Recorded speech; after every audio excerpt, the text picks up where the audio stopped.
Sí, ya son Sí, las 10, hay muchos conectados. Bueno, ¿me bueno, escucha, Andrés? estamos muy contentos y orgullosos de poder inaugurar el ciclo 2022 del Laboratorio Cero. Esto es un ciclo destinado a unir en un mano a mano investigadores, estudiantes y a cualquier persona que esté interesada por la ciencia.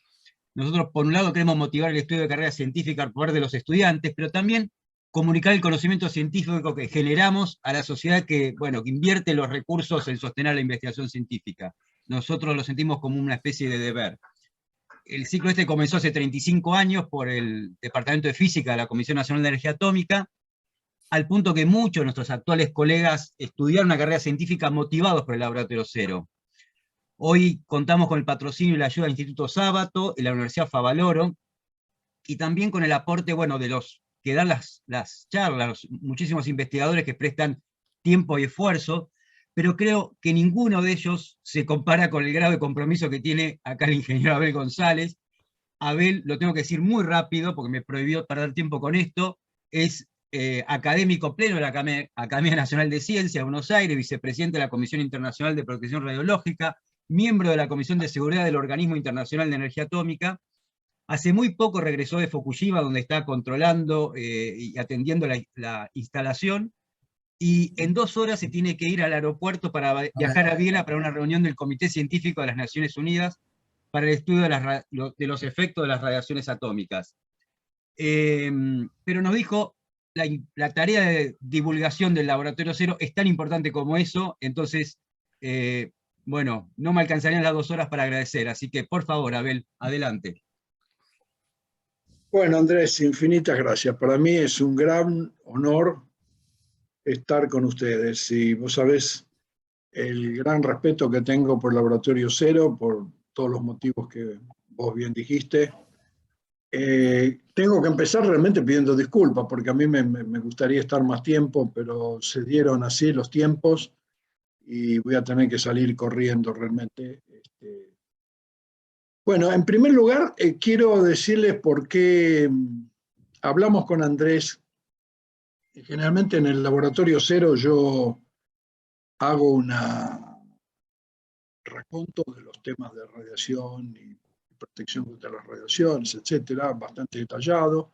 Hablo de la guerra, de los problemas de la Guerra Fría para tener un panorama de esto, etcétera. Pero visto lo que está pasando en Ucrania, yo casi me pareció una especie de insulto no hablar del tema de Ucrania. Así que con Andrés llegamos a la conclusión que este año, y por supuesto si necesitan podemos darnos de nuevo en otra oportunidad, vamos a tocar el tema de Ucrania, el cual no sabemos prácticamente nada, así que lo que voy a tocar son conjeturas realmente. Pero creo que tenemos que hablar de esas conjeturas en el campo nuestro, el campo radiológico, en el campo de protección de la radiación. Y bueno, como creo que en la escuela y en el Laboratorio Cero hay mucha gente joven que no está en el tema, tengo que hacer una pequeña introducción sobre la radiación, sobre las dosis, etcétera, que obviamente va a aburrir a gente. Es casi un insulto cuando lo veo a Mario ahí hablar de esto con Mario, me parece casi un insulto, pero tengo que hacer una introducción, porque si no, ¿cómo podemos hablar de riesgos radiológicos sin eso? Voy a compartir la pantalla, este sistema no siempre anda muy bien, así que les pido que me digan si anda el sistema. Compartir.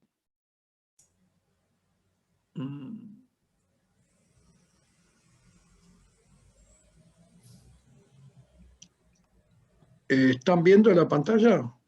Sí. Sí, sí. Bueno, perdón. No, acá, espera un segundito. Que acá está muy...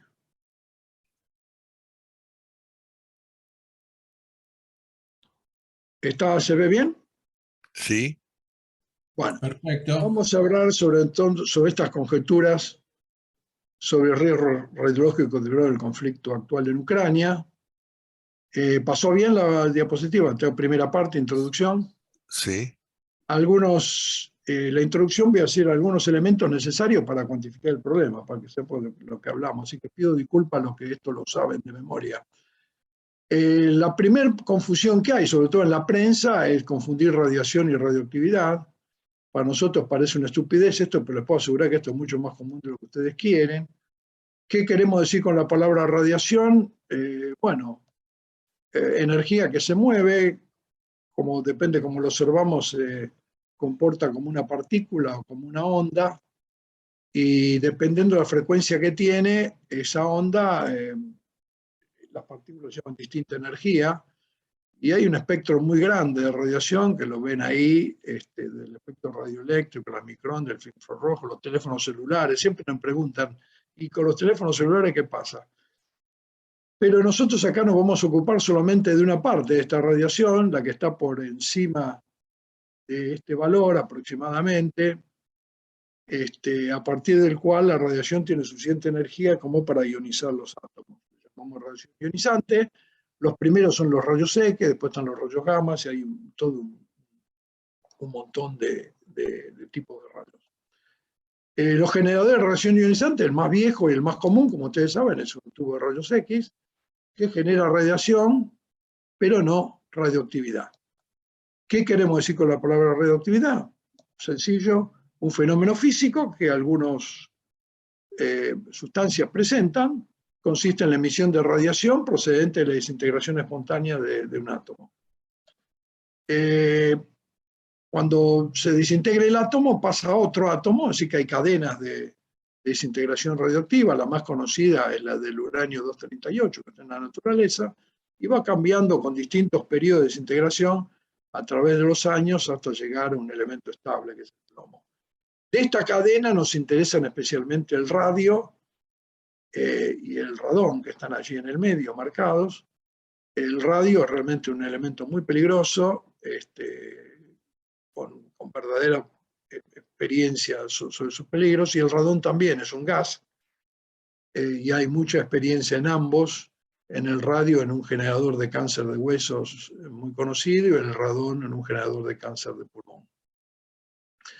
Se mide en becquerel. Si el becquerel es una unidad muy chiquitita, una banana tiene radioactividad natural, tiene 15 becquerel de radioactividad, para que tengan idea, porque esto les muestra qué chiquito es el becquerel. Un cuerpo humano tiene como 5.000 becquerel de sustancias radioactivas naturales, que si no las tenemos nos morimos, porque entre otras está el potasio, que lo necesitamos para vivir. 5.000 becquerel. Es decir, que el becquerel es algo realmente muy pequeño.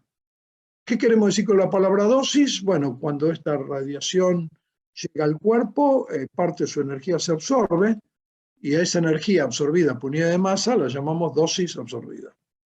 Puede venir directamente por la radiación o por material radioactivo que nos ingresa en el cuerpo y nos irradia de adentro. Es decir, que la actividad incorporada, radioactividad incorporada o radiación exterior, no generan dosis absorbida en nuestro cuerpo. Pero resulta que estas partículas, depende de su energía, tienen distinta penetración y por lo tanto producen efectos distintos. La partícula alfa no entra en nuestro cuerpo, es decir, la paramos con un pedazo de papel. Pero si el material radioactivo está dentro de nuestro cuerpo, bueno, nos irradia desde adentro y nos irradia mucho. Es por eso que a la dosis absorbida en un tejido o en órgano la tenemos que ponderar de acuerdo al riesgo de la radiación, y el resultado es lo que llamamos dosis equivalente. La medimos en otra unidad para complicar la vida a la gente, que se llama sieverts. Y ese sieverts nos da una medida aproximada del riesgo en ese tejido u órgano, de efectos que vamos a ver. Pero resulta que cada tejido tiene distintas sensibilidades, así que tenemos que ponderar nuevamente esa dosis equivalente dependiendo de la sensibilidad del tejido. Y hay tejidos que son muy sensibles y otros que son menos sensibles. Y la ponderación esa nos da una dosis efectiva en todo el cuerpo, que también se mide en sieverts y que mensura el riesgo total. Esto, que tanto dosis equivalente como efectiva se midan en sieverts, genera un problema, porque tenemos que decir, cuando estamos diciendo la dosis es de tantos sieverts, ¿qué estamos diciendo? Si es una dosis en órgano equivalente o si es una dosis en todo el cuerpo efectiva, y la diferencia puede ser enormes.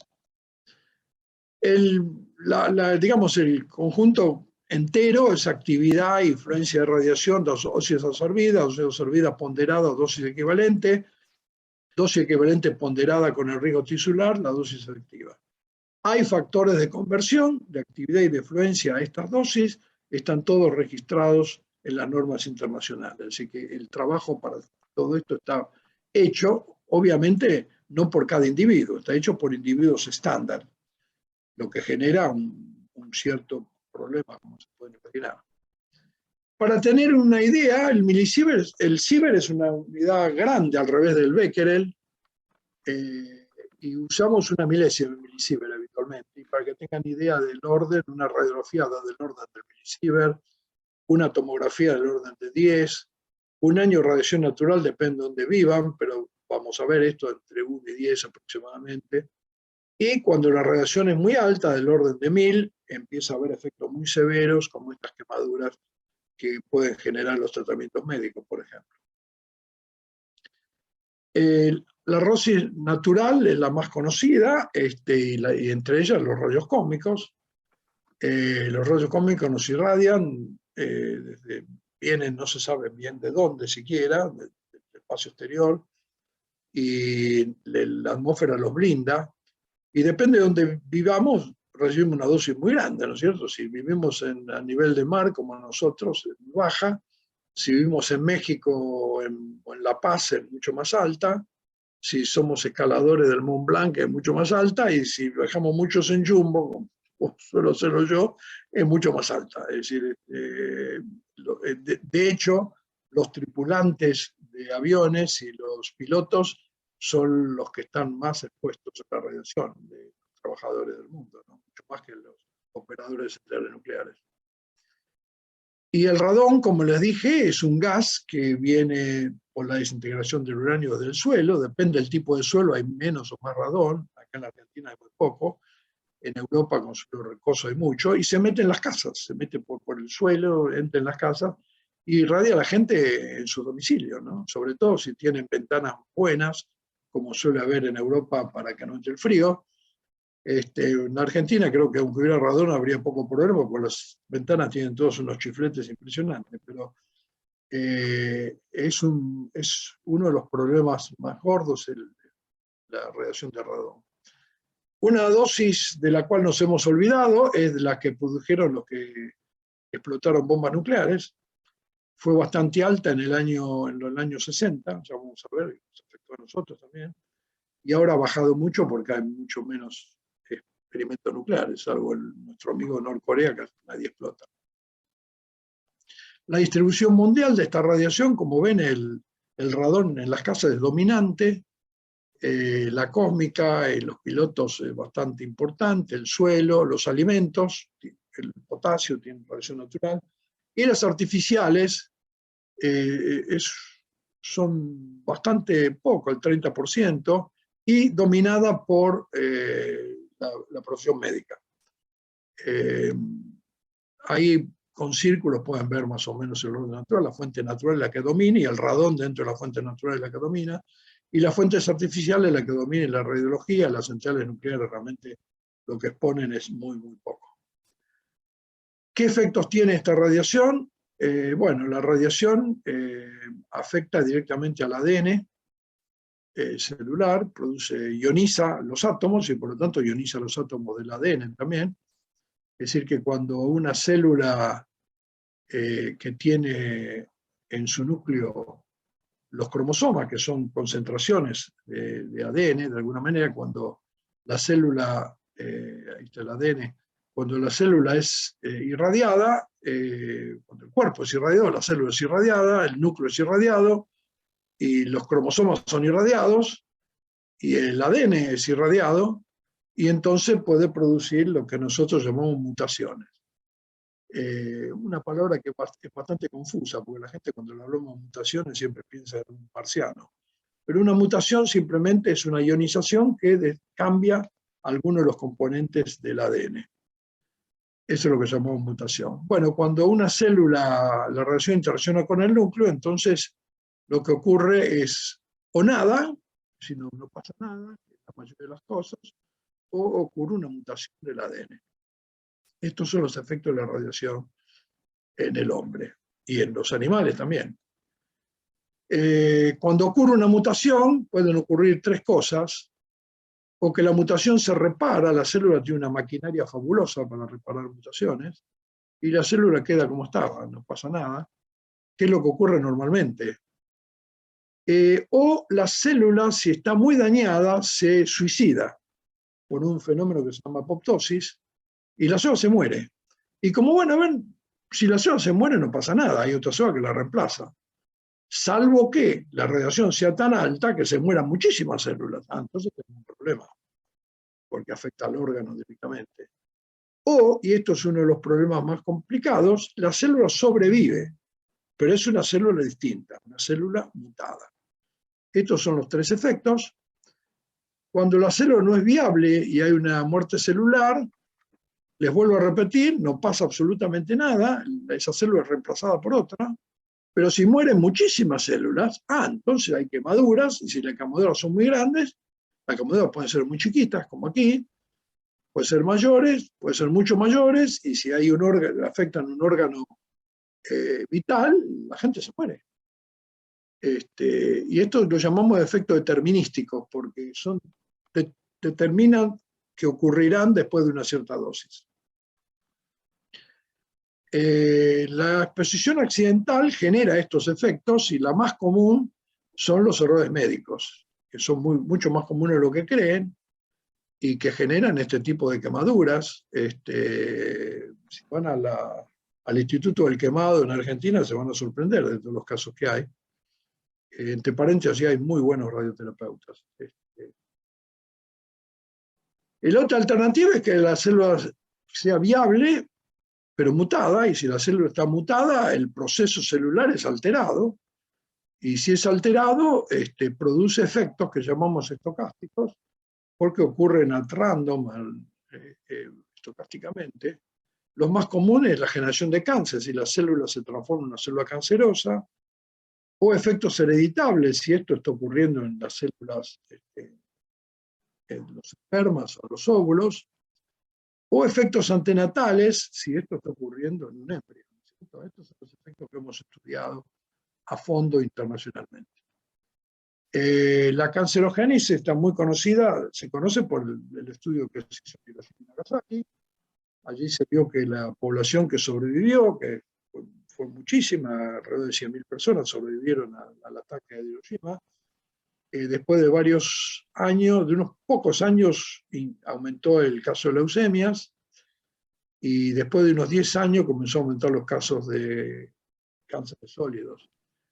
Quiero decirles que es imposible detectar que uno de estos cánceres o leucemias haya sido causado por la bomba, porque no se diferencia de los demás cánceres o leucemias, y como saben, el cáncer es muy común, el 25% de la gente lo tiene. Entonces, lo único que vemos en Hiroshima es un aumento de la incidencia en la población, pero no sabemos cuál es de ese aumento, cuál es debido a la bomba y cuál es debido a causas. Bueno, el Reader Digest, digamos, el resumen de todo esto está dado por las Naciones Unidas en esta curva, que básicamente, como dice, muestra la probabilidad de que haya un efecto, y cuando la dosis es muy alta, muy raro que la gente reciba esa dosis, es un accidente, los bomberos de Chernóbil recibieron ese tipo de dosis. Hay quemaduras, síndromes de irradiación y una probabilidad de muerte a partir de una dada dosis, la probabilidad es prácticamente 1. Y para abajo lo que hay es un aumento del riesgo de cáncer, muy, muy bajo, pero medible epidemiológicamente si la dosis es moderada. Si es baja no se lo puede medir, pero en general nosotros lo tomamos como biológicamente plausible y generamos protección aún para esas bajas dosis. Bueno, este es un sumario. Le quería decir que obviamente en los niños esto es un poco distinto, porque los chicos son distintos que los grandes. Por ejemplo, la sensibilidad de la tiroides es muy grande porque la tiroides está muy activa, y en los accidentes nucleares uno de los nucleídos que se produce es el iodo 131, que va a la tiroides directamente. Y también hemos estudiado mucho al embrio, y allí no pasa nada, a menos que la dosis sea relativamente elevada, y ahí puede hacer efectos importantes en el embrio. También se han estudiado los animales y plantas, y no es sorprendente, por la escala de Darwin, digamos, que los virus y las bacterias son muy resistentes a la radiación letal es muy, muy alta para virus y bacterias, los insectos que le siguen menos, los reptiles menos, los peces menos, las plantas superiores menos, los mamíferos menos que todo, y el hombre es el más sensible de todos, porque si está en la escala de Darwin es el que está arriba de todos, somos los más sensibles a la radiación. Esto es una buena noticia para el medio ambiente, digamos, que la radiación no le hace tanto daño como a nosotros. De esta curva quiero que recuerden 3 cosas importantes y terminamos, que efectos clínicamente observables en las personas ocurren solamente en altas dosis. Es decir, un efecto que un médico lo pueda ver y decir, sí, esto es debido a la radiación. Únicamente en altas dosis. Dosis muy altas, dosis en accidentes serios que no han ocurrido ni siquiera en los accidentes nucleares, pero en medicina han ocurrido. Que podemos observar estadísticamente en poblaciones un incremento en los daños para dosis moderadas. Dosis moderadas son dosis de, digamos, del orden, para que tengan una idea, del orden de 10 tomografías computadas. Eso es una dosis moderada. Y para bajas dosis realmente no tenemos ninguna evidencia científica. Lo que tenemos son conjeturas, fuertes conjeturas, que provienen de la radiobiología, de experimentos con animales, etc. Y decimos que es biológicamente plausible que haya efectos, pero que no los podemos medir esos efectos. Y la protección se basa en esto, en lo biológicamente plausible, sin evitar lo biológicamente plausible. Así que las exigencias de protección en el caso de radiación son muy, muy altas. Mucho más que para cualquier otra cosa. ¿Por qué? Y yo creo que es psicológico, proviene de la experiencia de Hiroshima, fundamentalmente, por lo que fuera, pero las exigencias de protección para radiación son absolutamente incomparables con las exigencias de protección para otras cosas. Bueno, este Reader Digest creí que era importante para lo que realmente quería hablarles hoy, que son las conjeturas de riesgo radiológico en uranio. Como vamos a hablar de riesgo radiológico, creía que tenía que hacer esta introducción, y le pido disculpas a aquellos que sé que conocen bien estos datos, pero me pareció que era importante ponerlo. Las conjeturas de riesgo de Ucrania, primero veamos lo que sabemos, ¿no? La cronología de eventos. En marzo del 20 ya hubo problemas, porque estaban estos territorios ocupados de Ucrania, los territorios del este. Van a ver por qué es importante, porque esto no ocurrió solo en Ucrania, sino en muchos otros países, y ahí es donde empiezan los problemas. Territorios que no los controla nadie. Hubo inundaciones y explosiones en una mina de uranio, y aparentemente eso fue muy mal operado, porque son territorios con pseudo gobierno de alguna manera, y ha producido una contaminación. Ese fue el primer caso, yo creo, preguerra. El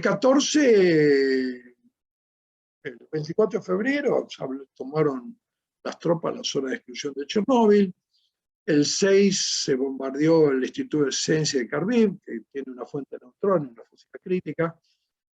El 9 hubo en la zona de exclusión de Chernóbil se perdió la electricidad, lo que puede generar problemas.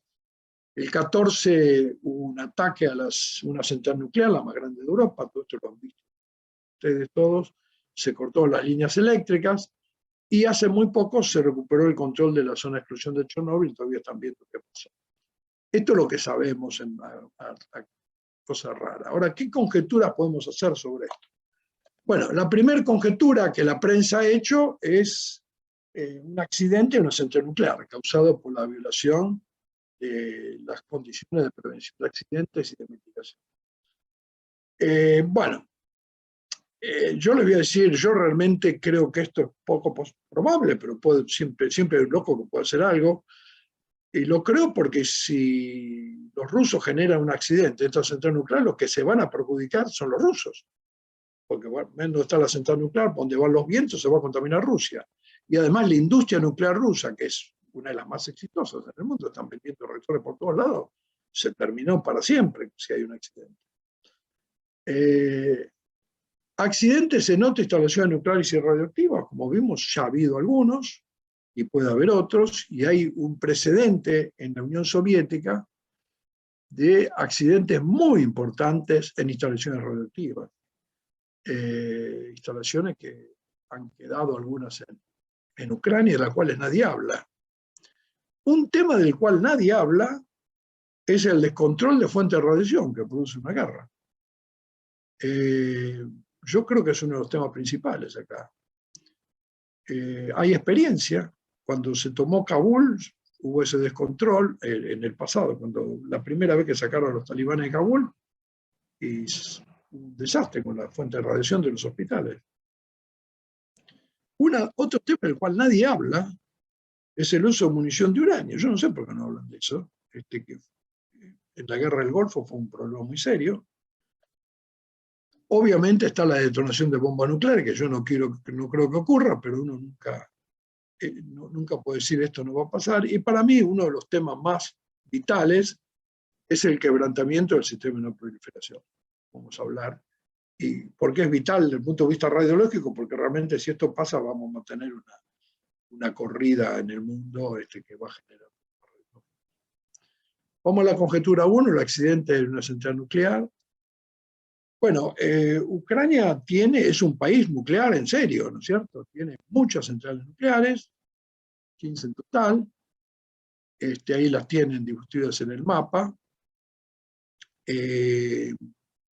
Los rojos son los reactores BBR-1000, que son los más modernos, pero no tan modernos como vamos a ver. Y los azules son los BBR-440, que son realmente viejos, para decirlo de alguna manera. Esos están ubicados entre la frontera de Polonia. La central de Zaporizhia, que es la que fue atacada, la que está más cerca de la frontera con las repúblicas estas separatistas, es la central más grande de Europa, como ustedes saben. Son 6 reactores muy grandes, de cerca de 1000 megavatios cada uno, de capacidad eléctrica, ¿no es cierto? Así que son del orden de 3000 megavatios. Son reactores que tienen un buen contenedor, pero no tan bueno como el nuestro de Atucha. Cuando digo no es porque sea nuestro, el único contenedor que fue probado en una guerra es el contenedor de Atucha. Porque les recuerdo que había un contenedor similar en Irán, en el sur de Irán, y durante la guerra de Irak-Irán, los iraquíes le tiraron un exocet. Y eso lo vi con mis ojos, no que me lo contaron. El exocet agujereó el hormigón, pero no lo pudo romper, quedó más o menos hasta la mitad. Así que, nosotros gastamos mucha plata en hacer un contenedor esférico, pero eso tiene sus ventajas. No hay concentración de tensiones, en fin, una serie de ventajas. Y además gastamos mucha plata en que ese contenedor tuviera un annulus. Es decir, un espacio entre ese contenedor y uno interior. Y la gente cree que eso es importante porque hay 2 contenedores, pero realmente es importante por otro motivo. Porque aun que un contenedor no se rompa, la salida de algún material radioactivo ocurre. Si el contenedor no tiene un annulus, la curva de salida es logarítmica. Si tiene un annulus, la curva de salida es una curva logística, una curva S, que hace que el tiempo de respuesta que uno tiene, pero es infinitamente mayor. Es decir, que nuestro contenedor realmente para un caso de una guerra como esta hubiera sido mucho mejor. Pero estos son centrales realmente que pueden resistir efectos de una guerra hasta un cierto motivo. tienen una ciudad donde viven todos y la gente de esta ciudad trató de parar las tropas porque tenían miedo que ocurriera un accidente, como estuvo a punto de ocurrir, un accidente serio por un error. Y usted sabe, cuando vienen tropas, vienen gente que realmente no sabe nada de nada, aprieta un botón equivocado, que es lo que pasó allí, y se puede armar un lindo lío. El contenedor que les dije aloja los generadores de vapor, la máquina de recambio, el sistema de control, es muy parecido a lo nuestro, y los sistemas de emergencia. Y las nuevas plantas BBR, ellos lo han mejorado, esto los rusos, pero no en Ucrania. Hay un sistema pasivo de eliminación de calor, hay protección contra accidentes de aeronaves, hay recombinadores de hidrógeno que no tienen las plantas de uranio, saben que eso es un problema en caso de un accidente, que nosotros sí tenemos, y hay un receptor del núcleo para contener el núcleo del reactor fundido en caso de un accidente grave. Así que los BBR se han mejorado mucho, pero no los ucranianos. Bueno, lo que pasó es que tiraron un cuetazo, nadie entiende por qué y quién, y no le dio a la planta de carambola, pero le pegó a un centro de entrenamiento que está ahí muy cerca de la planta. Si le tiraron al centro, a la planta, se fue un error, que alguien apretó un botón equivocado, en el fondo no importa. Estuvo a punto de haber un cuetazo a la planta, ¿no es cierto? Creo que no le hubiera hecho nada, no le hubiera destruido el contenedor, pero este es un plano de las 6 unidades, ahí las ven marcadas, con el coso rojo es el contenedor. Los rusos no lo hicieron obviamente esférico, como nosotros, pero el cilindro termina en una semiesfera, lo que hace que baja la concentración de tensiones en esa zona bastante. En Fukushima eso fue un problema muy serio, había mucha concentración de tensiones. Y allí se ve la foto anterior, es donde está mirando la flecha, ahí está el lugar de la instalación de almacenamiento seco, donde le dieron el bombazo.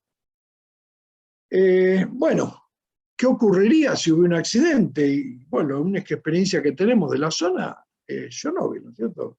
Si repasamos la historia rápidamente de Chernobyl, era un reactor totalmente distinto, como saben, un RMBK, un diseño fabuloso, pero muy inseguro, un invento de Stalin que de alguna manera comprendo, es decir, Stalin no tenía plata para hacer energía y bombas, y hizo un reactor de doble propósito, y eso es un reactor muy complejo, y sobre todo muy inseguro en baja potencia, así que hubo ese accidente famoso, donde salieron 10 a la 19 becquerelios, es decir, un número bastante grande de radioactividad al ambiente. Una destrucción, un reactor no tenía contenedor.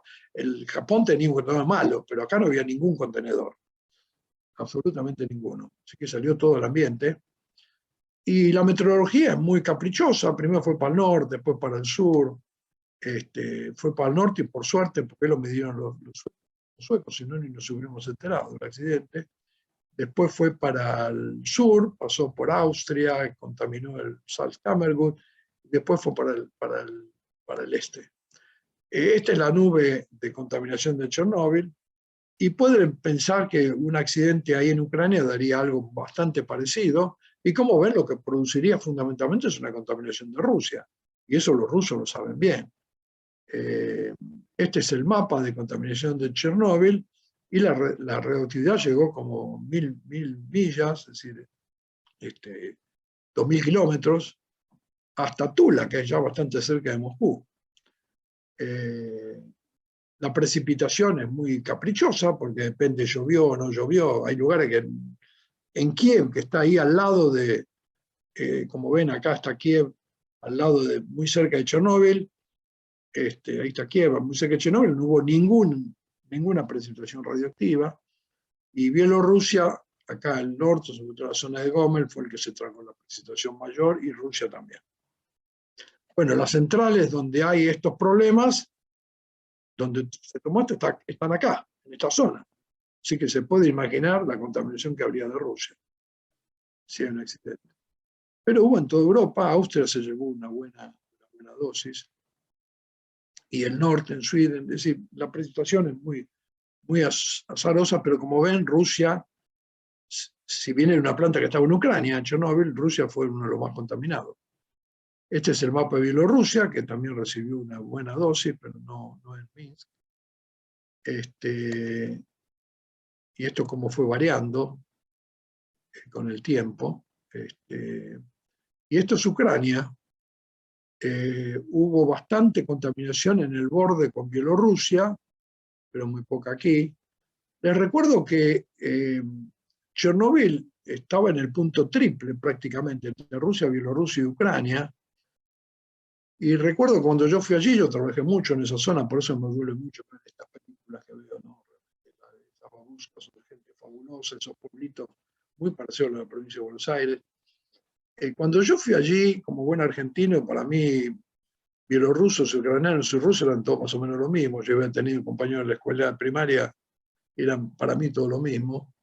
Y cuando vi ahí me di cuenta de las grandes diferencias, estos problemas ancestrales que ocurren cerca de los límites, los lenguajes son distintos, los lenguajes dividen a la gente muchas veces, el ucraniano es distinto al ruso, es distinto al bielorruso, inclusive el ucraniano tiene letras distintas, sí que bastante distinto. Así que había problemas ahí en ese punto triple. Bueno, saben que hay Chernóbil se lo ha cerrado con algo que llaman el sarcófago, para hacerlo más dramático, que es un cladding exterior muy grande, así que además los elementos están decaídos, pasó mucho tiempo. Realmente en Chernóbil, aunque bombardearan el cladding, no podían producir un problema radiológico serio. Pero obviamente requiere cierto mantenimiento, todo eso, las tropas lo tomaron, la gente se quedó ahí adentro sin poder salir, los operadores ucranianos, y bueno, la seguridad la da la operación, y si un operador está pensando que la familia está bajo peligro, no puede operar bien seguramente. Y hay una zona muy cercana, ahí se ve Chernóbil, Pripyat, que es la ciudad cercana evacuada, y la ciudad de Chernóbil, donde aparentemente los rusos han movido la tierra. Obviamente allí hay sobre todo radioactividad abajo, porque nosotros pusimos mucho cesio abajo, porque el cesio no se mueve, como les dije. Pero además, la razón por la cual es una área controlada no es porque haya mucha contaminación, sino porque hay partículas calientes. Es decir, en Chernóbil los combustibles se rompieron y generaron partículas calientes. Las partículas calientes son complicadas, es decir, el promedio de radiación es bajo, pero si uno anda descalzo y tiene la mala suerte de meter el pie arriba de una partícula caliente con una herida, bueno, va a tener una dosis bastante alta. Ahora, obviamente, si las tropas fueron allí y removieron todo eso, me imagino que ha quedado un lindo desbarajuste. Todavía no lo sabemos. Creo que cuando todo esto termine va a haber un estudio internacional, estoy seguro, para ver, como lo hicimos antes en Chernóbil, para ver realmente qué ha pasado. La conjetura 2, para mí, son los accidentes en otras instalaciones nucleares o radioactivas. Esta mina de Yukon fue tomada por esta República de Donetsk y había habido una explosión, necesitaba una refrigeración, cortaron la electricidad, bueno, en definitiva ha habido una contaminación de cesio que los ucranianos juran que lo han medido a 5 kilómetros de Yukon. A mí me cuesta mucho creerlo esto, porque el cesio no se mueve, eso lo hemos medido, el cesio tiene un KD muy alto, y para moverse 5 kilómetros en tan poco tiempo, dudo puede estar haciendo mediciones equivocadas, pero en fin, sin duda ha habido un problema en esa mina, en un territorio que ellos no controlan, y que no controla nadie, en definitiva. El Instituto de Física y Ciencias fue bombardeado, la fuente estaba en estado subcrítico, por suerte. El 6 de marzo se bombardeó, y hubo además una destrucción de la línea eléctrica, se quedaron sin electricidad, y aparecieron municiones sin detonar, afortunadamente, que podían haber hecho más daño. Pero el daño, como ven, es bastante... Imagínense una fuente similar a la que hay en R0 en Constituyente, digamos, ¿no es cierto? Bombardeada. Obviamente que no, una facilidad no va a producir un problema radiológico grave, pero no es simple. Perdón. Ellos tienen una planta química muy grande, la cual la prensa no ha hablado hasta ahora. En Dnipro, está a unos 400 kilómetros al sureste de Kiev. Esta planta era la gran proveedora de yellow cake de la Unión Soviética. De ahí salieron todas las armas de la Unión Soviética, en Prindronovsky. Y me llama la atención de que nadie habla de ella. Miren el tamaño, es una planta enorme, ¿eh? Realmente, digamos, el centro atómico 6 se multiplicó por 10. Los laboratorios de Chernóbil aparentemente fueron saqueados, así que es otra cosa que pasó. ¿Qué se va a encontrar ahí? No tengo la menor idea. Pero estas son fotos de cuando ahora entraron las tropas ucranianas de nuevo. Y bueno, tenemos que repasar la historia acá, como con Chernóbil. Es decir, Rusia, digamos, la Unión Soviética, de la cual Ucrania era parte, tiene un récord de accidentes, pero muy grandes, en laboratorios. El más grande en el cual a mí me tocó trabajar es el de Tomsk, y si están interesados hay un libro que hicimos, está en el OIEA, en la página, es gratis, si lo pueden bajar, el accidente de Tomsk. Miren, Tomsk es el centro nuclear más grande que yo vi en mi vida, y yo digo un centro industrial más grande. Tiene el tamaño, para que tenga idea, de la ciudad de Buenos Aires, más o menos. Lleno de reactores, de plantas, es algo realmente impresionante. Está en el medio de Siberia. Y en una planta de reprocesamiento, un accidente químico les explotó, pero obviamente salió toda la radioactividad. Miren el accidente. Esto compárenlo con algo que puede pasar en la guerra. Puede pasar exactamente lo mismo. Un bombazo le va a pasar lo mismo. Esto fue un bombazo desde adentro, una explosión química, no desde afuera. Miren lo que fue.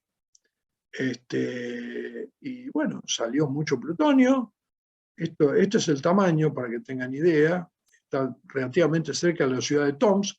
Por suerte la nube se fue para el norte, pero contaminó ese pueblito que ven ahí, que se llama Georgievka.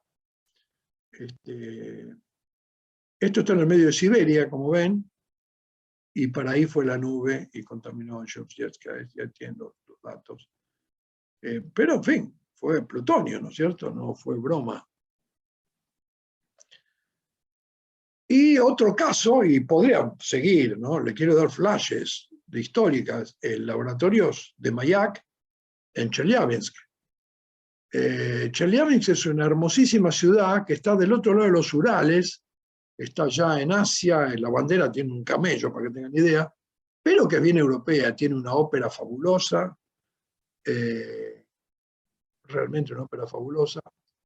Y bueno, allí hay un centro nuclear muy importante, donde hicieron las primeras bombas, en Mayak, que está a unos 70 kilómetros de Chelyabinsk. Hay una ciudad secreta, Osersk, ahí. Y bueno, ahí fue realmente un desastre, hubo accidentes, hubo de todo. De nuevo es un centro enorme, miren, tiene de largo unos 6-7 kilómetros el sitio de Mayak, es decir, de nuevo enorme. Y ahí hubo muchos accidentes, el más conocido, el de Kishtim, que les explotó, de nuevo, una explosión desde adentro, podía haber pasado de afuera, un tanque de estroncio, 70.000 terabequerel, ¿no? de estroncio, se distribuyó en 50.000 kilómetros cuadrados, esto fue la nube, afectó a muchos pueblos, y además hubo descargas radioactivas a un río que pasa por ahí, el río Techa, que es un río de llanura, puede ser como acá el Saladillo en Argentina, muy parecido al Saladillo. Yo estuve ahí, y le puedo asegurar que se acercan con un Geiger y el Geiger se va a fondo, todavía hoy, porque se tiró en cualquier cantidad de cesio. Sobre este río han tomado agua muchísimos pueblos durante muchos años, y en este momento realmente esta gente está haciendo conejitos de India, prácticamente millones de personas, medio millón de personas, estamos haciendo estudios epidemiológicos como los de Hiroshima y Nagasaki.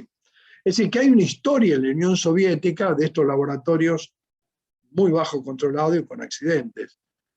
Ucrania fue parte de la Unión Soviética, ha mejorado mucho, pero... Conjetura 3, de la cual nadie habla, el descontrol regulatorio de fuentes de radiación. Yo creo que esto es algo muy serio. Ucrania tiene muchas fuentes de radiación, hospitales, industria, etc. Y bueno, las fuentes de radiación, se saben, son muy fáciles de romper, de desmantelar en una fuente de cesio, cobalto. Son chicas, se pueden perder fácil, se rompen fácil, y el material sale, y depende cuál sea el material. Si es cesio, generalmente es cloruro de cesio. Es relativamente simple hacer daño con esto a propósito o por estupidez. El resultado es el mismo. Uno bombardea un lugar con esta fuente y la fuente se queda perdida. Ni le cuento si se explota la fuente, ¿no? Bueno, va a contaminar el área, y si uno lleva la fuente a un metro, como tienen en Kiev, por ejemplo, puede ser un buen lindo desastre, ¿no? Nosotros hicimos un cálculo, una fuente abajo de un asiento en la ola pico le irradia 6.500 personas, 6.000 y pico de personas, con dosis muy significativas, ¿eh? Y manejar 6.000 y pico de irradiados no es fácil en ningún país del mundo, ni siquiera en Estados Unidos. Y esto pasó, es decir, no es que no ha pasado. El accidente de Goiânia está de nuevo en la web. Entre paréntesis, esto lo tradujo mi hijo, así que se lo muestro con mucho cariño. La traducción al castellano de este libro lo hizo mi hijo. Bueno, está en la web, bájenlo, van a ver lo que puede hacer una fuente de esta. La ciudad de Goiânia es una ciudad cerca de Brasilia, tiene como 3 millones de habitantes. Bueno, esta fuente se rompió, lo que pasó, miren, se lo digo rápido, una fuente de cesio, una clínica radiológica, cartoneros entran, la toman y se la llevan a la casa, rompen la cápsula, es cesio, cloruro de cesio dispersable, se contamina la ciudad, 14 personas sobreexpuestas, 4 mueren, 112.000 personas monitoradas. ¿Saben lo que hay que hacer por monitorar 112.000 personas? No se imaginan el trabajo que fue. Nosotros los ayudamos muchísimo, ¿eh? Elías Palacio estuvo a las pocas horas ahí ayudando a los brasileños. Hubo 200 y pico contaminadas. Para medir esta gente, para hacer monitoraje de todo el cuerpo, 100.000 personas tuvieron que usar el estadio de fútbol, porque era el único lugar donde se podía manejar tanta gente. 85 casas contaminadas, 5.000 metros cúbicos de residuos radioactivos. Esto fue una fuente. Una. Bueno, imagínense, en Ucrania de esta fuente debe haber, no sé, 300, 400. Que en este momento no controla nadie, no se sabe ni dónde están. Y bueno, acá tienen unas fotos de Goiânia para descontaminar. Fue un trabajo que ni les cuento, ¿no? Miren las casas que hubo que demoler. Y bueno, los residuos que se generaron fueron brutales. Miren la cantidad de residuos. Están en un lugar ahí cerca, se llama Badía de Goiás. Esta fuente, 50 milímetros, cloruro de cesio, 1000 curíes, una fuente típica de hospital. Hizo todo ese desastre, contaminó toda una ciudad. Le vuelvo a repetir, hay muchas en Ucrania. Y de nuevo, debo repasar la historia acá. Porque en la Unión Soviética estuvo lleno de problemas con fuentes radioactivas muy poderosas, que de nuevo ocurrieron en estas repúblicas separadas. Esto es Georgia. Bueno, nos olvidamos, acá, fíjense, en el norte de Georgia está esta república separada que se llama Abjasia, que no reconoce nadie, solamente los rusos. Y bueno, en Georgia hubo de todo. Miren la fuente que aparecieron en Georgia. de fuente de todo tipo. Primero en Lilo, que está muy cerca de nuevo, esto está en la web de la agencia, lo pueden ver. Aparecieron cualquier cantidad de fuentes abandonadas. Se descubrió porque hubo unos chicos jóvenes que estudiaban ahí y empezaron a aparecer quemados. Tuvimos mucha ayuda de Francia en ese momento para salvarle la vida a esta gente, porque si no se hubieran muerto todos quemados. Pero nos ayudó mutuo en el Instituto Curie, el Hospital Percy, que es un hospital fabuloso, que está en las afueras de París. Realmente los franceses se portaron muy bien con nosotros para salvar la vida de esta gente, sin burocracia, sin nada.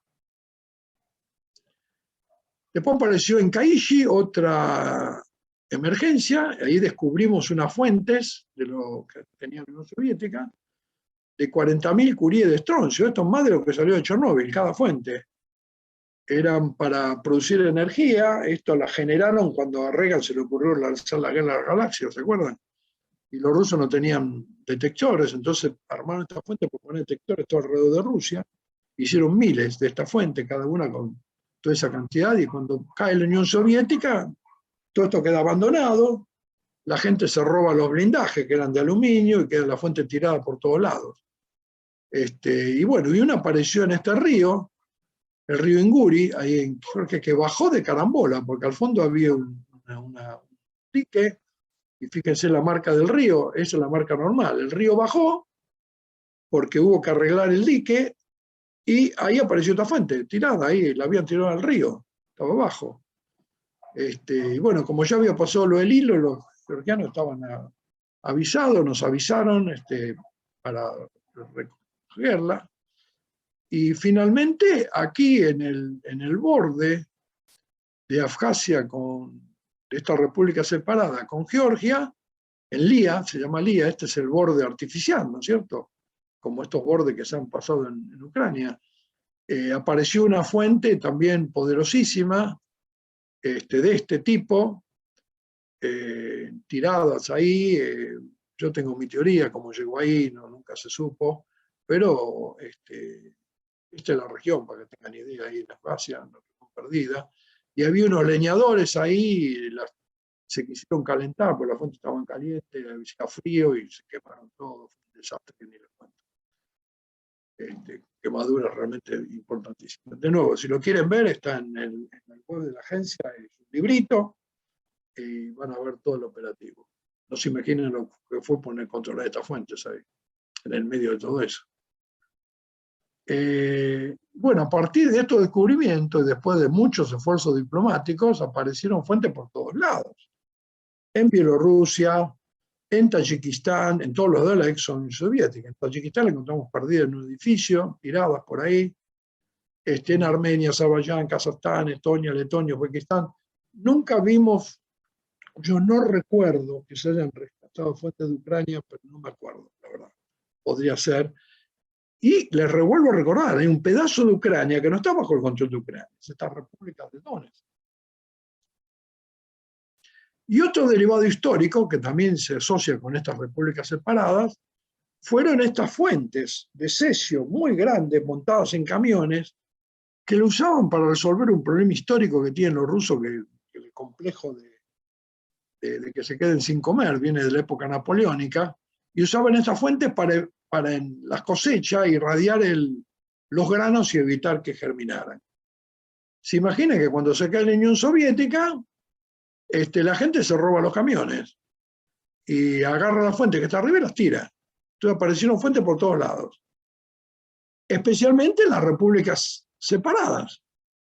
No las repúblicas que se separaron, sino los pedacitos de esa república que se separaron de las repúblicas separadas. Se llamaban Gama Kolos. Gama, saben lo que quiere decir, pero Kolos quiere decir espiga en ruso.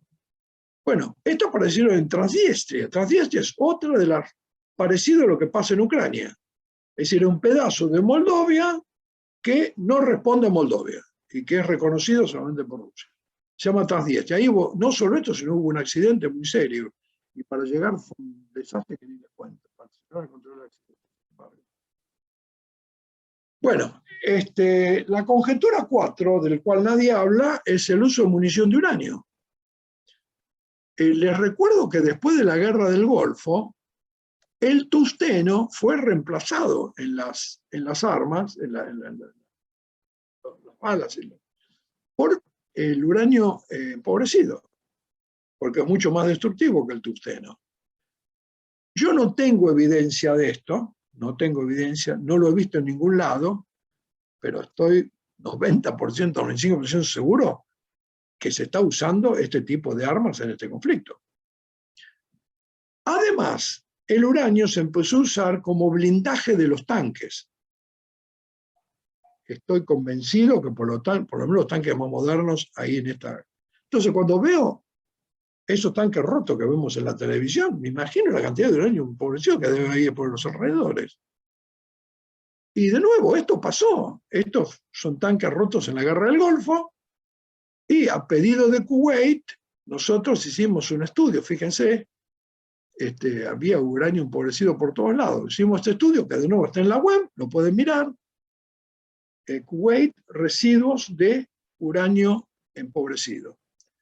El uranio empobrecido, obviamente, no es un problema radiológico muy serio, pero tiene material radioactivo, y lo que seguro vimos en Kuwait fue que después de que pasó todo, pasa el tiempo, que todo eso queda tirado por ahí, y aparecen chicos, por ejemplo, que van a jugar ahí, esto es normal, y se agarran un pedazo, se lo ponen en el bolsillo y tienen una radiodermitis, porque si le agarran un poco de uranio enriquecido y se lo ponen en un bolsillo, lo aseguro que van a tener una radiodermitis. Así que no es un problema cero, como muchos dicen, porque es...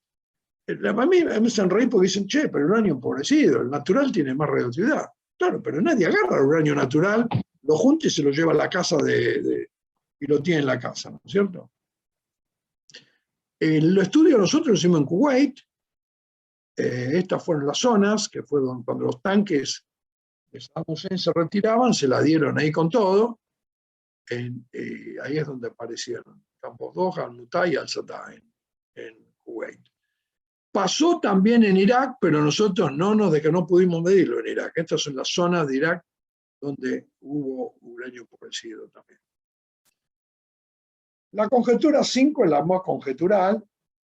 Realmente no creo que pueda ocurrir, pero qué sé yo, es decir, en este mundo de conjeturas uno nunca sabe si a algún loco no se le va a ocurrir tener una bombita, ¿no es cierto? Y ahí tenemos mucha experiencia, porque hubo muchos experimentos nucleares de fisión y de fusión, como ustedes saben. Estos son los que hubo, del orden de 2000 experimentos hasta la época del 60, fueron los momentos finales. Después fueron subterráneos, que tienen muchos problemas los subterráneos, pero no tanto como los... Esto normalmente yo lo doy en el laboratorio cero, pero no tenemos tiempo para darlo. Pero atmosférico hubo 500, así que sabemos bastante lo que pasó en la atmósfera, y hemos hecho estudios en muchos lugares y sabemos cuánto salió, y bueno, tuvimos que inventar una unidad para medir la cantidad de tritio que salió, que es el hexabequerelio, ¿no es cierto?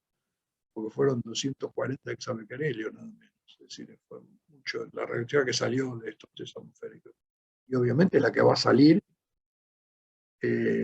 si realmente los muchachos empiezan a tirarse estos confites, ¿no? Esto nos va a afectar a todos. El estudio más grande que... Nosotros hicimos estudios en muchos lados, los Marshall Islands, en Kazajstán, pero el más grande es el de Mururoa y Fangataufa, los atolones que están en el Pacífico, donde explotaron los franceses, y que fue el estudio más profundo que hizo la comunidad internacional. Está en la web, lo pueden ver con detalle, esos son los dos atolones, Mururoa y Fangataufa. Están en el medio del Pacífico, es decir, bastante lejos de muchos kilómetros de Argentina, pero la radioactividad llegó a Argentina, subió por la cordillera de los Andes, se enfrió y precipitó en Argentina, y los valores que medimos en aquellos años en Ezeiza, el impacto, estos son valores que medimos en Ezeiza. Esto fue yodo en leche, pero hubo estroncio, hubo de todo. Y para que tengan idea, este es el año 74. Sí, aunque no lo quieran creer, yo ya estaba en Ezeiza, pero en fin, era bastante joven. Pero para que tengan idea, estos números son bastante similares a los de Fukushima. Y medimos en todos lados, medimos en Salta, medimos en Bariloche y son bastante parecidos. Si quieren verlos, están en la biblioteca de Bariloche y están también en la biblioteca, creo que están en la biblioteca constituyente. Pero en la de Bariloche seguro, está en la web. Y estas bombas, además de explotarlas, se pierden, aunque les parezca mentira, los muchachos perdieron bombas, se les cayeron los aviones con bombas.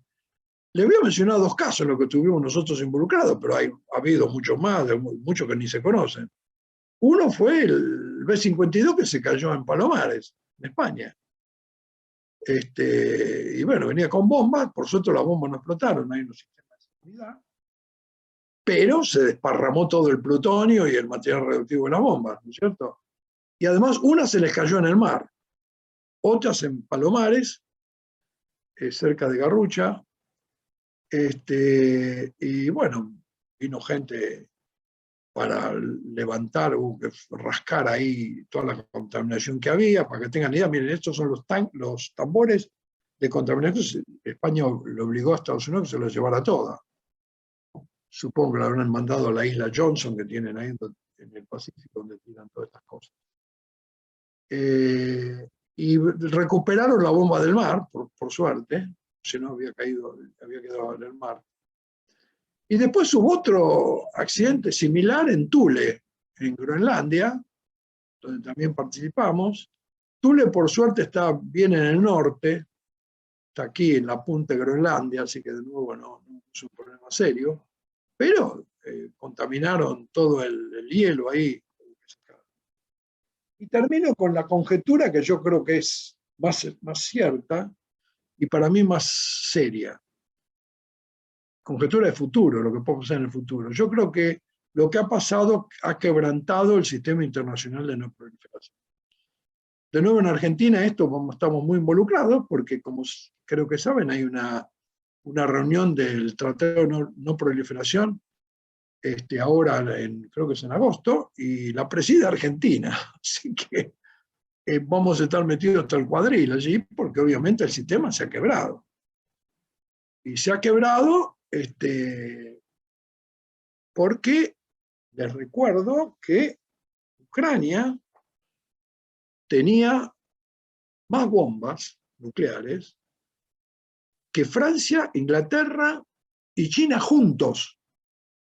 Ucrania era la tercera potencia nuclear del mundo y la convencieron de devolverlas. Si lo hubieran tenido, les aseguro que esto no le pasa a Ucrania. La convencieron de devolverlas, de adherirse al tratado, y para darle garantías, el 5 de diciembre de 1994, en Budapest, se reunieron los grandes para darle garantías a Ucrania con un papel que se llama el Memorando de Budapest, que lo firmaron los presidentes de Rusia, de Estados Unidos y el primer ministro de Gran Bretaña e Irlanda. Lo firmó Clinton, lo firmó Yeltsin en ese momento, acogiendo con beneplácito que los ucranianos finalmente les daban todas las bombas, y teniendo ese cuento en compromiso, confirmaron lo siguiente. Confirmaron de respetar la independencia y la soberanía y las fronteras existentes de Ucrania. Pero es una cargada esto, ¿no es cierto? De abstenerse de usar de amenazar, usar la fuerza contra la integridad territorial e independencia política de Ucrania. Y que nunca se usarán armas contra Ucrania. Esto está firmado por los presidentes de estos países. De abstenerse de toda coacción económica. Es increíble. ¿Cómo se va a sostener el sistema de no proliferación con este memorando existente? ¿Qué país va a decir, no, yo le doy la... ¿Se imagina lo que debe estar pensando nuestro amigo de Corea del Norte leyendo esto? Si estos muchachos querían que yo me desarmara, que se lo cuenten a Serrucho, yo no me desarmo. Y les aclaro, yo vengo de Japón la semana pasada por esto que dijeron de Fukushima, donde hay un problema muy serio que me gustaría alguna vez discutí con ustedes. Y el primer ministro Abel estaba contando, antes de empezar el curso, el ex primer ministro, que es una persona que yo respeto muchísimo, conozco personalmente, que no es un loquito, que es ex no porque perdió una elección, sino porque tenía problemas de salud y creyó que no podía ser un buen ministro con esos problemas, hizo una declaración la semana pasada. Yo estaba allí diciendo, bueno, con lo que ha pasado en Ucrania, Japón no puede seguir sin armas nucleares, porque le puede pasar lo mismo a Japón. Así que yo creo que esto genera problemas muy, muy serios. Bueno, mi epílogo es muy sencillo. Yo no sé si alguna de estas conjeturas devolverán en realidad, espero que no, pero son conjeturas, quería compartirlas con ustedes, porque son conjeturas serias. Cualquier información que necesite, los que pasé, mándenme un... No es el mail del RN, cuando estoy afuera tengo problemas. Hay un mail de Yahoo, le voy a pedir a Andrés que lo distribuya, me escriben al mail y con todo gusto le paso la información que quiera.